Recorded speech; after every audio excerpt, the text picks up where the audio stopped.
안녕하세요, 소우파트입니다. 오늘은 자기 자신이 자신에게 사랑에 빠질 수밖에 없는 이유에 대해서 말씀드리려고 합니다. 보통 우리는 자기를 사랑해야 된다고 많이 말을 하죠. 그런데 왜 자기를 사랑해야 할까요? 그렇게 물어보면 그냥 자기 자신이니까 자신을 사랑하는 게 당연한 거 아니야? 라고 말합니다. 그런데 그 대답이 살짝 2%좀 부족하죠. 이유가 없으니까요.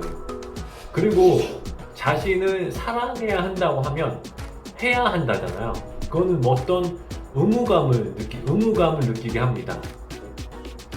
하지만 저는 이렇게 말하고 싶습니다. 자기 자신을 진정으로 알게 되면 자기 자신에게 사랑에 빠질 수밖에 없다. 그러니까 자신이 노력해서 사랑에 빠지는 게 아니라 자연스럽게 당연히 사랑에 빠질 수밖에 없다고 생각을 합니다. 그럼 그 이유에 대해서 설명을 드리자면, 일단 저희가 사랑에 빠질 때 언제 빠지나요?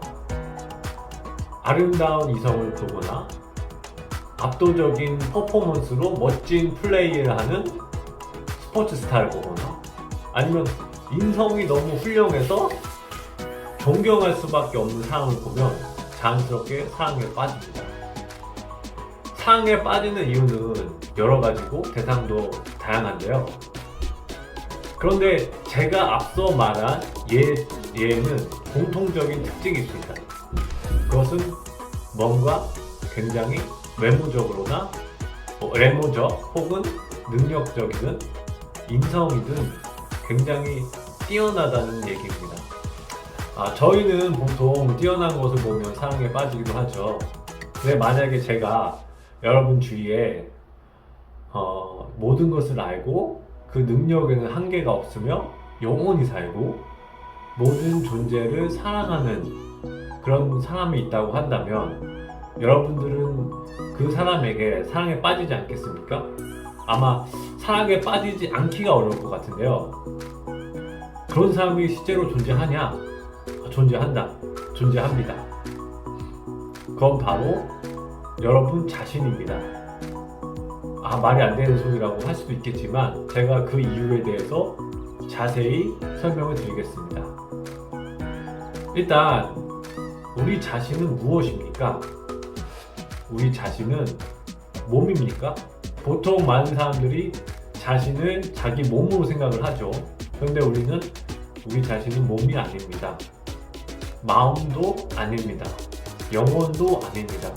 우리는 영혼, 몸, 마음으로 이루어진 3중의 존재입니다. 자, 그러면 우리는 이 3중의 존재인데 전지, 즉 모든 것을 알까요? 우리는 모든 것을 안다고 생각합니다. 물론 지금 우리의 의식 차원에서는 모르지만 영혼의 차원에서는 모든 것을 알고 있습니다. 우리의 정신은 우리가 지금까지 경험해온 자료와 우리가 지금까지 경험해온 것과 우리가 공부해놓은 것을 토대로 우리에게 알려줍니다. 그런데 우리의 영혼은 우주의 모든 정보를 가지고 와서 답을 알려줍니다. 여러분은 어떤 어려움이 도착해서 그 문제에 대한 답을 찾고 있는데 아무리 생각해도 답을 찾을 수 없다가 어느 날 그 문제를 읽고 길을 걷거나 다른 걸 하고 있는데 문득 떠오르는 적 없으십니까? 아니면 어떤 기막힌 아이디어가 갑자기 떠올라서 도저히 내가 낸 아이디어하고는 도저히 상상도 할 수 없는 그런 좋은 아이디어가 떠오른 적은 없으신가요? 그런 것들이 영혼에서 나온 자료입니다. 영감 또는 직관이라고도 하죠. 영혼은 모든 것을 알고 있기 때문에 우리가 영혼에게 물어본다면 그 영혼에게서 답을 받을 수 있는 것입니다. 저도 이런 직관 능력이나 이런 영감을 받는 것을 요즘 들어서 많이 연습을 좀 하고 있는데요. 이 연습을 하고 좀 숙달이 되면 숙달이 될수록 우리는 우리에게 필요한 정보를 영혼에게서 많이 자주 받을 수 있을 거라 생각합니다. 그리고 그런 정보를 받는다면 우리는 전지한 능력을 가질 수 있습니다. 그리고 우리의 능력에는 한계가 없다, 즉 전능하다는 부분인데요. 우리는 전능할까요? 우리는 전능하다고 생각합니다. 왜냐하면 우리가 맞닥뜨리는 모든 현실을 우리가 창조하고 있기 때문입니다. 우리는 우리의 생각과 말과 행위로 이 모든 것을 창조하고 있습니다. 다만 우리가 의식적으로 창조하느냐 아니면 무의식적으로 창조하느냐, 그거의 차이일 수 있는데요. 만약 우리가 의식적으로 모든 것을 창조하는 방법을 알게 된다면 우리는 지금까지 우리가 생각했던 모든 한계를 뛰어넘어서 모든 것을 창조할 수 있게 됩니다. 그게 전능하다는 얘기죠.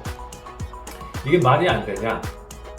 저는 말이 된다고 생각하는 게, 역사적으로도 그런 사례들이 있었습니다. 예수 그리스도의 같은 경우는 죽은 사람을 살려내기도 했고요. 그리고 빵 5조각의 물고기 2마리였나요? 빵 5조각의 물고기 2마리로 5,000명의 사람들을 충분히 먹였습니다. 또 초인생아이라고 하는 책을 보면 그곳에 에미데사라는 사람이 나오는데, 그 사람도 역시 물질을 창조하고 그리고 동시에 2군데 이상에 존재할 수 있는 그런 능력을 보여줬는데요. 물론 이것을 믿느냐 안 믿느냐에는 이제 개인적인 차이가 있겠지만 저는 그게 가능하다고 생각합니다. 그래서 우리가 우리의 창조 능력을 좀 더 개발한다면 우리는 우리가 지금까지 생각했던 모든 한계들을 뛰어넘을 수 있다라고 생각합니다. 여러분들은 최근 몇 년간 유행하고 있는 끌어당기의 법칙에 대해서 알고 계시죠? 끌어당기의 법칙도 역시 현실을 창조하는 것입니다. 예를 들어서 내가 지금 1억 원이 없는데 끌어당기의 법칙을 이용해서 1억 원을 끌어당겼다고 보세요. 그러면 없었던 1억 원이 지금 생긴 거죠. 없던 1억 원은 창조한 것이죠. 우리가 결국은 우리가 창조할 수 있는 능력이 있고 그 능력을 활용할 수 있는 방법을 깨닫기만 하면 우리는 어떤 한계도 뛰어넘을 수 있다는 얘기죠. 세 번째는 우리가 영원히 산다는 얘기인데요. 이 영원히 산다는 얘기에 대해서 얘기하려면 결국 환생에 대해서 얘기를 해야 될 것 같습니다. 종교적인 차이로 인해서나 아니면 개인적인 믿음의 차이에 의해서 환생에 대해서 믿는 분도 계시고 안 믿는 분도 계실 텐데요. 그거는 이제 각자의 의견이니까 의견일 거라 생각하고요. 저 같은 경우는 개인적으로 환생이 있다고 생각합니다. 수많은 이제 환생에 대한 그 자료들, 특히 환생을 봤다는 사람들의 인터뷰나 그런 영상들을 보면 그것이 우리가 뇌에서 착각을 일으켰다라고 생각하기에는 너무 명확한 이야기들이 또 많고, 개인적으로는 저 사람들이 거짓말을 하고 있다라는 느낌은 안 들었어요. 그리고 제가 생각을 해봤을 때 이렇게 어마어마한 우주를 만들어 놓고 그 우주에 딱 한 번의 기회만, 이 우주에 태어나는 걸 딱 한 번의 기회만 준다는 건 너무 비효율적이지 않을까요? 보통 사람이 60에서 80년 사는데 결국 겨우 60에서 80년의 기회만 여기에 준다, 여기에 살 수 있는 기회를 준다, 좀 이상합니다. 그러니까 아무런 사고 없으면 60년에서 80년이지 태어나자마자 죽는 사람도 있고요, 태어나서 1년도 안 돼서 죽는 사람도 있는데 그런 분들은 그 1년도 안 되는 기간을 기회를 얻고 그 다음에 다시 돌아올 수 없다. 마치 어마어마한 자금을 들여서 가장 최신의 기술로 굉장히 큰 놀이동산을 만들었는데 이 놀이동산에 딱 한 번밖에 출입할 수 없다. 말이 안 되잖아요. 엄청난 비효율 아닙니까? 제가 지금까지 느끼기에는 우주는 굉장히 효율적이라고 생각을 드는데 그렇게 비효율적이라고 생각하지 않습니다. 그래서 저는 환생을 믿고요.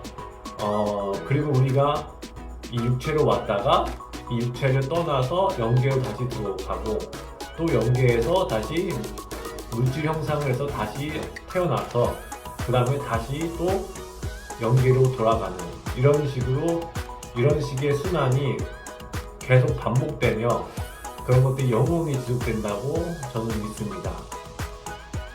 그리고 네 번째, 우리는 모든 존재를 사랑하고 있다. 저희 존재 자체가 사랑이라고 생각합니다.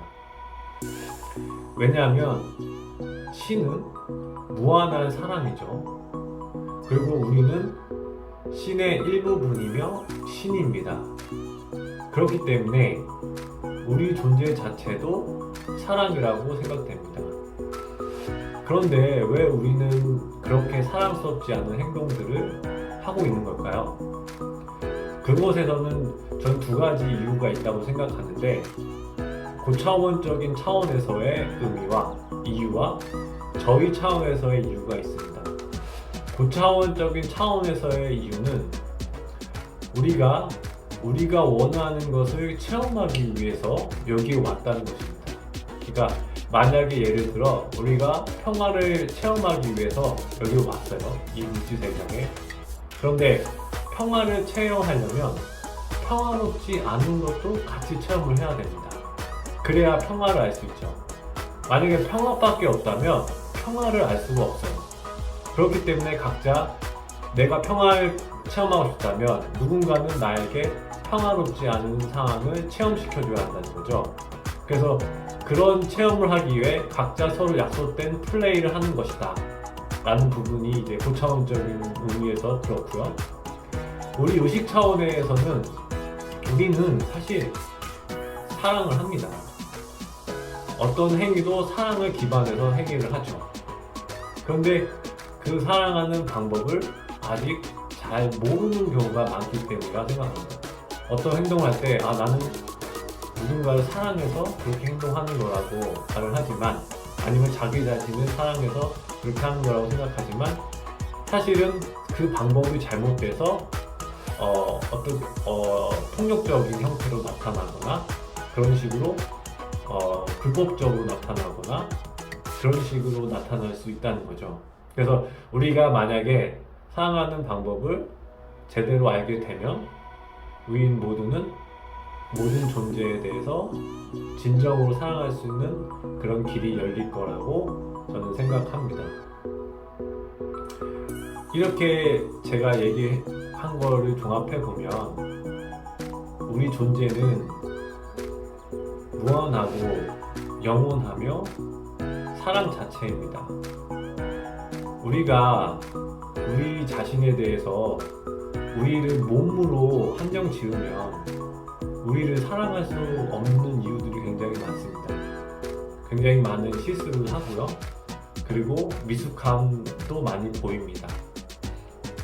그런데 우리 존재 자체를 크게 확대시켜 봤을 때 우리가 보이는 모든 실수와 미숙함들은 결국 우리 스스로가 우리의 완벽한 체험을 위해서 스스로 계획한 거라고 보면 모든 현실들이 완벽하게 보입니다. 그리고 완벽하게 우리는 그 역할을 잘 하고 있고요. 그래서 그런 걸 생각하면 우리 존재의 완벽함이 느껴지고 우리를 스스로 사랑할 수밖에 없다고 생각합니다. 저는 여러분께 제안을 드리고 싶은 거는 저도 그랬어요. 저도 많은 실수를 하고 또 미숙함도 굉장히 많고 그리고 그런 미숙함과 실수를 보면 스스로 비하를 하기도 하고요. 하지만 이런 영적인 책이나 이런 많은 시간의 사색을 통해서 내가 그렇게 좁은 존재가 아니다. 작은 존재가 아니라 오히려 어마어마하게 큰 존재고 이 모든 것들을 내가 스스로 계획했구나라는 것을 조금씩 느껴가고 있습니다. 그래서 저를 비하하거나 그런 부분들을 줄여가고 있어요. 그래서 여러분도 여러분 스스로를 비하하는 것을 멈췄으면 좋겠습니다. 만약에 자신을 비하할 수밖에 없는 상황이나 자신을 비하하게 만드는 사람이 있다면 좀 떨어져서 지내시는 것도 저는 괜찮다고 생각합니다. 무엇보다 자기 자신이 중요하니까요. 꼭 자기 자신에 대해서 자기가 무엇인지에 대해서 많은 성찰을 하셨으면 좋겠고요. 공부도 하시고 사색도 많이 하셨으면 좋겠습니다. 저도 그러한 과정 중에 있고 저도 완벽하진 않지만 조금씩 저 자신을 좀 더 알아가고 있는 상황입니다.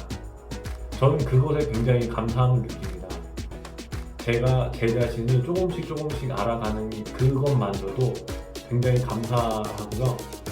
조금씩 발전한다고 느낍니다. 그래서 여러분도 스스로가 무엇인지에 대해서 탐색을 많이 해보셨으면 좋겠어요. 제가 말하는 게 정답은 아닐 수 있습니다. 저는 제 의견 중에 하나일 뿐이고요. 그러니 저의 의견은 그냥 참고만 하시고 스스로 알아보시고 스스로 탐색하시는 시간을 많이 가지셨으면 좋겠습니다. 그럼 오늘 영상은 여기까지 하겠습니다. 감사합니다.